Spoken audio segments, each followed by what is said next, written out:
Hello မင်္ဂလာခင်ဗျာကျွန်တော်ဒီနေ့ပြပြသွားမှာစားတော့ဒီ page အကြောင်းဖြစ်ပါတယ်ဒီ page က page quality အနေအဖြစ်နေပါတယ်အဲ့ဒီအနေအရအစင်းအဖြစ်အောင်ဘယ်လိုပြပြင်သွားရမလဲ Facebook team ကိုဘယ်လို request တွေတင်ပြီးစင်းအောင်လုပ်သွားမလဲဆိုပြီးဒီနေ့ဒီပြင်အားလုံး practically လုပ်ပြီးကျွန်တော်ပြပြရှင်းပြပေးမှာဖြစ်ပါတယ်အဲ့တော့ကျွန်တော်နည်းနည်းအောက်ဆင်းတော့ကြည့်မှဆိုရင်ဒီ page မှာဒီ post list တွေ people reach တွေအားလုံးကကြာနေပါတယ်ကျွန်တော် page quality အနေအဖြစ်တော့ခဲ့ပြီဆိုရင်ကျွန်တော် page မှာ content အသစ်တွေ blog တွေတင်လူအများစီကိုမရောက်ဘဲနဲ့ဒီ page မှာရှိတဲ့ follower အနေပါစီပဲရောက်တဲ့အတွက်ကျွန်တော် reach တွေ engagement ကြာတော့ခဲ့တယ်တကယ်လို့ကျွန်တော် page ကနေဇေယျဇေဝယ်လုပ်နေမယ်ဇေယျဇေဝယ်လုပ်တဲ့ page တစ်ခုဖြစ်တယ် live stream ပြီးဇေယျနဲ့ဆိုရင် viewer ဘာညာကြာပြီးမှကျွန်တော် page ကဇေယျဇေဝယ်ပါတော့ခဲ့တဲ့အတွက် active user ကိုလိုအပ်ပါတယ်ကျွန်တော် page ကဘာလို့ viewer ကြာရလဲဘာလို့ဒီလိုမျိုးအညာဖြစ်ရလဲဆိုပြီးဒီ video မှာအားလုံး practically လုပ်ပြီးကျွန်တော်ပြောပြပြီးမှ request တွေတင်ဖို့ဒီနေ့အားလုံး detail လုပ်ပြီးကျွန်တော်ပြောပြပေးမယ်အဲ့အတွက်ဒီ page owner ပြောတယ်မယ်သူရဲ့ page quality ကျွန်တော်တစ်ချက်ယူတော့ပြမယ်Okay ဒီမှာတစ်ချက်ကြည့်မစရင် page is average ဆိုမှ page quality အညာဖြစ်နေပါတယ်ဒီလိုမျိုးအညာဖြစ်တဲ့အကြောင်းရင်းဒီ page owner မသိနားမလဲပဲနဲ့သူရဲ့ page မှာအမားတွေခဏ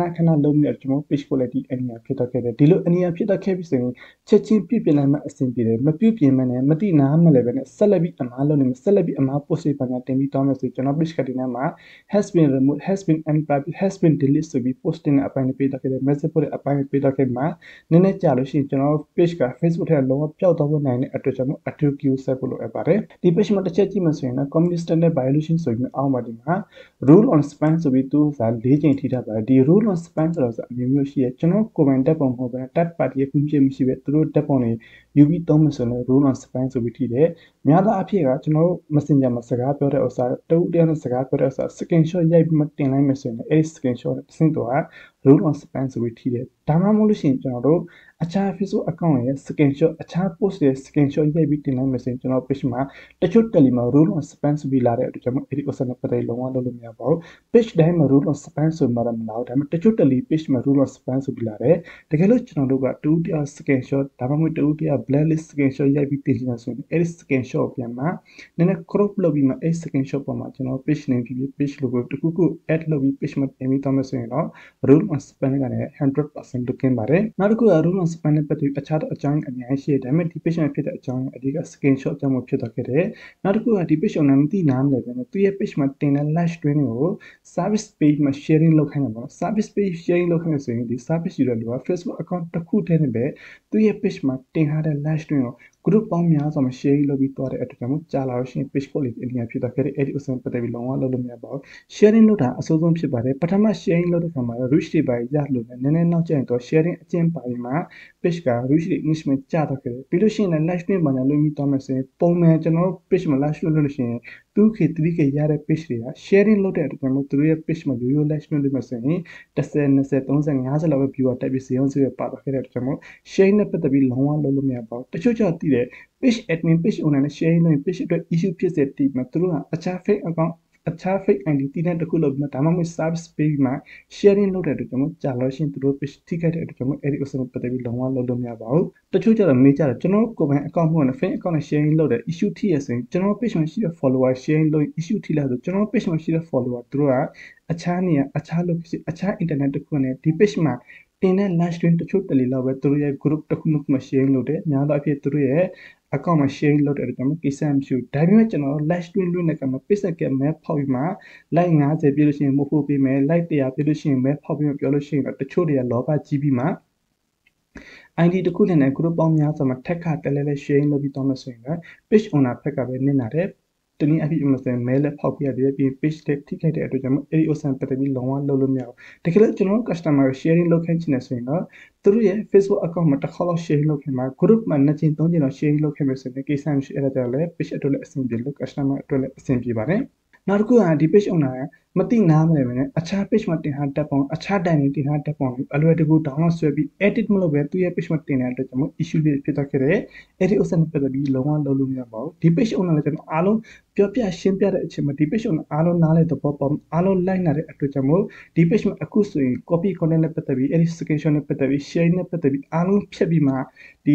admin အသစ်နဲ့ post အသစ်တွေလင်းကားဆက်ဖို့တင်ပြီးသွားတဲ့အတွက်ကြောင့်မို့ lash string နဲ့လင်းကားဆက်ဖို့ lash string တင်ပြီးသွားတဲ့အတွက်ကြောင့်မို့ဒီ page က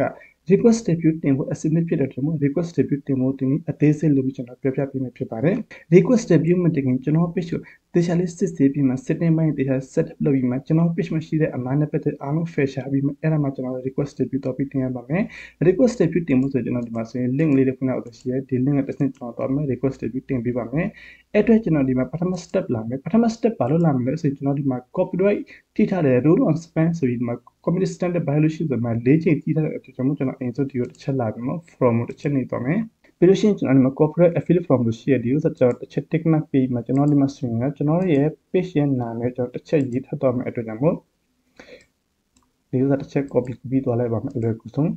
းပြီးရင် page လုပ်မယ်နောက်တစ်ခုကကျွန်တော်လက်ရှိသုံးနေတဲ့ admin ရဲ့ email ကျွန်တော်တစ်ချက်ထည့်မယ်ပြီးလို့ရှိရင်ကျွန်တော်ဒီဥစ္စာတစ်ချက် tick mark ပေးပြီးမှကျွန်တော်ဒီမှာဆိုရင်ဒီ link ကိုကျွန်တော်တစ်ချက် copy ကူးပြီးမှကျွန်တော်ဒီမှာတစ်ချက် page လုပ်ပြီးထည့်သွားရမယ်နောက်တစ်ခုကကျွန်တော်ဒီနေရာမှာ affiliate တင်မဲ့စာသားရေးပြီးထည့်သွားမယ် affiliate တင်မဲ့စာသားကျွန်တော် page မှာဘာကြောင့်ဖြစ်တဲ့ issue တွေတခြားကြည့်ပါကျွန်တော် page ကဘာကြောင့်ဖြစ်တယ်လဲ sharing ကြောင့်ဖြစ်တာလား and original content ကြောင့်တင်လို့ဖြစ်တာလားဒါမှမဟုတ် reuse content ကြောင့်ဖြစ်တာလားပေါ့နော်ဒီ page ကျွန်တော်အားလုံးစစ်ဆေးပြီးမှကျွန်တော်ရေးပြီးထားတာဥစ္စာအဆင်သင့်ရှိတယ်အဲ့ဒီဥစ္စာကျွန်တော်တစ်ချက် copy ကူးပြီးသွားလိုက်ပါမယ်ကျွန်တော်ဒီမှာဆိုရင် link လေးတစ်ချက်ပြောင်းဖို့လို့ပေါ့ဒါကြတော့အခြားတစ်ယောက်ကိုကျွန်တော် request ပြုပြီး link ဖြစ်တယ်လို့ကျွန်တော်ဒီဥစ္စာတစ်ချက်လေး copy ကူးပြီးမှ page လုပ်လိုက်ပါမယ် okay page လုပ်လိုက်ပြီဒီမှာဆိုလို့ရှိရင်ဒီ SSOP shop ဖြစ်ရဒီမှာလဲ shop ဖြစ်ရအားလုံးတူသွားခဲ့ပြီနောက်တစ်ခုကျတော့ကျွန်တော်ဒီနေရာတစ်ချက် request ပြုသွားတင်ရမယ့်အတွက်ကြောင့်ဒီဥစ္စာကျွန်တော်တစ်ချက် link ချိန်လိုက်ပါမယ်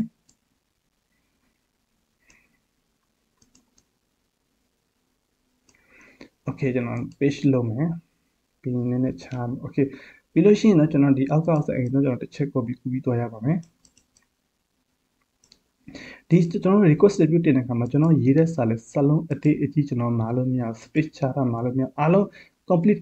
ဖြစ်မှတဲ့အဲ့ဒါမှ Facebook ဒီမှာ review လုပ်ပေးတဲ့အတွက်ကြောင့်မို့ပေါ့နော်ပြီးလို့ရှိရင်ကျွန်တော်ဒီမှာအခုနကတော့ screenshot တစ်ခုထည့်ရပါမယ်အဲ့ screenshot ကြတော့ကျွန်တော်တို့ဒီ page quality အနည်းဖြစ်တဲ့ screenshot တစ်ခုကျွန်တော်ထည့်ရပါမယ်အဲ့အတွက်ကျွန်တော် snap tool နဲ့ကျွန်တော်တစ်ချက် screenshot ဆွဲလိုက်ပါမယ်ကျွန်တော် screenshot ဆွဲတဲ့အခါမှာဆိုကျွန်တော်ဒီနာမည်အပါ screenshot ဆွဲရမယ့်အတွက်ကြောင့်နာမည်ကိုကျွန်တော်တစ်ခါတည်းယူပြီး screenshot ဆွဲလိုက်ပါမယ်ဒီနှလုံးကိုကျွန်တော်ပြလိုက်ပါမယ်ဒီမှာ save လုပ်မှတို့ကျွန်တော်ဒီနှလုံး okay ပြီးရင်ကျွန်တော်ခုနကနေတစ်ချက်ပြန်သွားပြီးမှကျွန်တော်ဒီမှာဆိုရင် request debut တင်ဖို့အတွက်ကျွန်တော်ဒီဥစ္စာတစ်ချက်နေမယ်ကျွန်တော်ဒါ request debut တင်ဖို့တင်နေလေကျွန်တော် video တိုင်းလို့မခဏခဏပြပေးရဲဆိုတော့ဒါကြောင့်ကျွန်တော် live group အနေနဲ့ကျွန်တော်ပြပေးဖြစ်ပါတယ်ကျွန်တော်ဒီ page နဲ့ပတ်သက်ပြီး service လုပ်တဲ့ ATS နဲ့ပတ်သက်ပြီး service လုပ်တဲ့အတွက်ကျွန်တော်မတင်မယ့် content ဒီဥစ္စာလေးပဲရှိတယ်ပြီးလို့ရှိရင် page owner တွေဘက်ကလည်း video လုပ် live group လုပ်ပြီးတင်ပြရပြောတယ်သူတို့ကလည်းအဲ့လိုပြောတဲ့အတွက်ကျွန်တော်လည်း content တစ်ခုရတဲ့အတွက်ကျွန်တော် video လုပ်ပြီးတင်ပြရခြင်းဖြစ်ပါတယ် okay ပြီးလို့ရှိရင်ကျွန်တော် outcome send ဆိုတာပို့လိုက်ပါမယ်ပြီးလို့ရှိရင်ဒီပုံစံပေါ်လိုက်ခဲ့ပြီဆိုရင်ကျွန်တော်ခဏစောင့်ပြီးကျွန်တော်ဒီဥစ္စာတစ်ချက်နေမယ် tick mark ဖြစ်ပြီဆိုကျွန်တော်လည်း submit တစ်ချက်နေတော့လိုက်ပါမယ်ခဏအစမှာ routine ဖြစ်နေတယ် okay ပြီးလို့ရှိရင် from submit successfully ဖြစ်တော့ဒီဥစ္စာကျွန်တော်တစ်ချက် okay နေမယ်ပြီးလို့ရှိရင် video ဆုံးလေးကြည့်တော့ပြီပဲ video ရဲ့အဆုံးနားလေးမှာ page နဲ့ပတ်သက်ပြီးရှောင်းရန်စောင်းနဲ့ပတ်သက်ပြီးအားလုံးကျွန်တော်ပြပြပေးမယ်တကယ်လို့လူချင်းမင်းတို့က online ကနေဈေးအောင်ဈေးဝယ်လုပ်နေတယ် online marketing လုပ်နေတယ် online ကနေ income တစ်ခုလုပ်နေဆိုရင်လည်းဒီ video ဆုံးအောင်ကြည့်တော့ပြဖို့ကျွန်တော်ပြောချင်တယ် okay ကျွန်တော်ဒီ setup ပြီးတော့ခဲ့ပြီဆိုတော့နောက်တစ် setup တစ်ခုကျွန်တော်တစ်ချက်လာပြီဒီနေရာကျတော့ page quality အကြောင်းအမြင်မျိုးအညာဖြစ်တော့ခဲ့ပြီကျွန်တော်ဒီနေရာ request debut တင်ကိုတင်ရပါတယ်အဲ့တော့ကျွန်တော်ဒီဥစ္စာတစ်ချက်နေမှာ page ကိုယူပြီးတော့မယ်တကယ်လို့ဒီနေရာမှာ profile ပုံစံ page ဆိုရင်တော့ profile ပုံစံတစ်ချက်ယူတော့မယ်နောက်တစ်ခုကျတော့ဒီနေရာမှာဒီအခုနတင်တဲ့စာသားလေးပဲကျွန်တော်တစ်ချက်ပြန် copy ကူးပြီးမှတစ်ချက် page လုပ်မှာဒီကနေ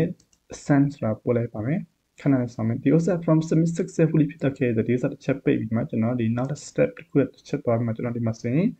page ရဲ့ URL ကျွန်တော်တစ်ချက်ထည့်ရမယ့်အတွက်ကြောင့်မို့ page home တစ်ချက်သွားမှ copy လိုက်ပါမယ်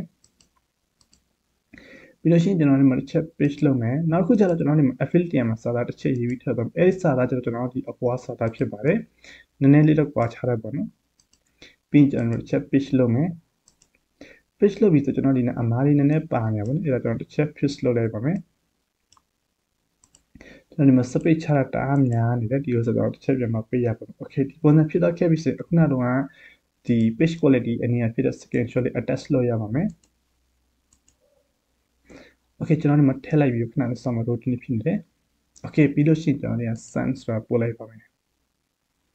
ဒီဥစ္စာနဲ့ from successfully ဖြစ်တော့ခဲ့ကျွန်တော်ဒီဆိုတစ်ချက် okay နေပြီဒီနေရာခဏစောင့်ပြီးမယ်ခဏစောင့်ပြီးကျွန်တော်တကယ်လို့ Facebook team မှာ live chat ထိုင်တော့ကျွန်တော်ဒီ live chat ထိုင်တော့ရတယ် Facebook team မှာ live chat ထိုင်တော့ရှိတယ် Facebook team မှာသူတို့ကပြောမယ်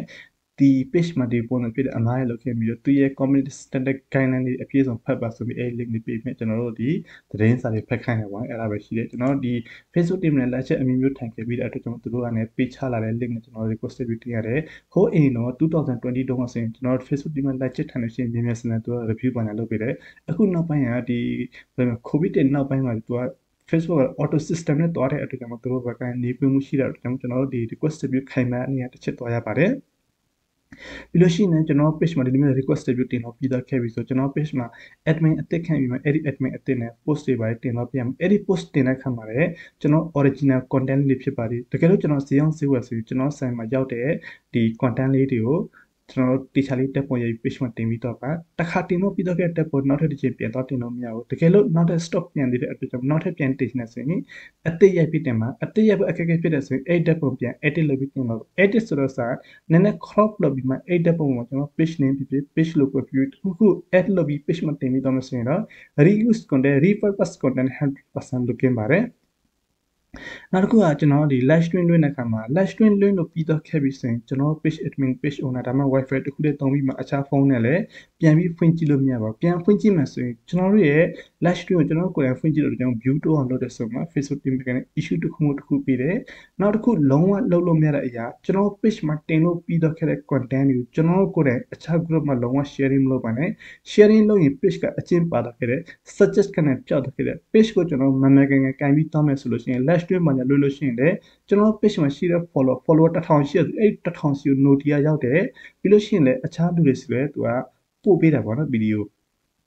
တကယ်လို့ကျွန်တော်တို့က sharing လုပ်တယ်ဒါမှမဟုတ်မယိုသားမှုနဲ့အခြား account တွေ fake account တွေပြီးကျွန်တော် sharing လုပ်တယ်ဆိုလို့ issue မလာသေးပြီမဲ့ကျွန်တော်အဲ့ဒီ suggest ကပျောက်တော့ခဲ့တယ် notify သွားတဲ့ဥစ္စာပိုင်းနဲ့ပျောက်တော့ခဲ့တဲ့အတွက်ကျွန်တော်အဲ့ဒီဥစ္စာနဲ့ပတ်သက်ပြီးလုံးဝလုပ်လို့မရပါဘူး okay ဒီဥစ္စာနဲ့ပတ်သက်ပြီးအားလုံးနားလည်သဘောပေါက်ပြီနေမှာဒီ page ကစိမ့်တော့ခဲ့ပြီဆိုရင်ကျွန်တော်ရဲ့ page မှာ screenshot လုပ်ပြီးကျွန်တော်တင်ပြမှာဖြစ်ပါတယ်အားလုံး live group လုပ်မယ် okay ဒီနေ့ဒီလောက်ပဲအားလုံးကျွန်တော်ကျေးဇူးတင်ပါတယ်တကယ်လို့လူချင်းမင်းတို့ရဲ့ account မှာ issue တစ်ခုကြုံတွေ့လိုက်ခင်ကအပေါ် Viber နဲ့တစ်ဆင့် contact လုပ်မှမြင်မြင်ဝင်နိုင်ပါတယ်အားလုံးကျွန်တော်ကျေးဇူးတင်ပါတယ်